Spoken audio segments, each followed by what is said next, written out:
গর্তে থেকে মামা করে ডাকছে। রাজশাহীতে ঘটে গেছে এক হৃদয় বিদারক ঘটনা। মাত্র 2 বছরের শিশু সাজিদ পড়ে গিয়েছে 35 ফুট গভীর একটি গর্তে। শিশুটিকে জীবিত উদ্ধারে প্রাণপণ চেষ্টা চালাচ্ছে ফায়ার সার্ভিসের 3টি ইউনিট।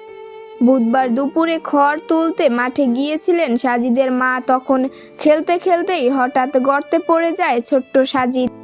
সঙ্গে সঙ্গে স্থানীয়রা চেষ্টা করে তাকে উদ্ধার করতে, কিন্তু ব্যর্থ হয়ে খবর দেন ফায়ার সার্ভিসকে।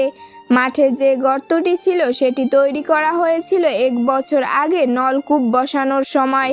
35 ফুট বোরিং করার পরও পানি না পেয়ে কাজ বন্ধ করে দেওয়া হয়। আর সেই গর্তই কাল হয়ে দাঁড়িয়েছে ছোট্ট সাজিদের জন্য। ফায়ার সার্ভিসের 3টি ইউনিট এখন পর্যন্ত গর্তের ভেতরে অক্সিজেন পাঠাচ্ছে এবং পাশ দিয়ে মাটি খনন করার কাজ চালিয়ে যাচ্ছে। গর্তের পাশে অসহায় বসে সাজিদের মা আর্তনাদ করে কাঁদছেন আর বলছেন, আল্লাহ তুমি আমার ছেলেকে ভিক্ষা দাও, আমার ছেলেকে বাঁচাইয়া দাও। বাংলাদেশের সবাই এখন অপেক্ষা করছে ছোট্ট সাজিদকে সুস্থভাবে জীবিত বের করে আনতে পারবে কি ফায়ার সার্ভিস।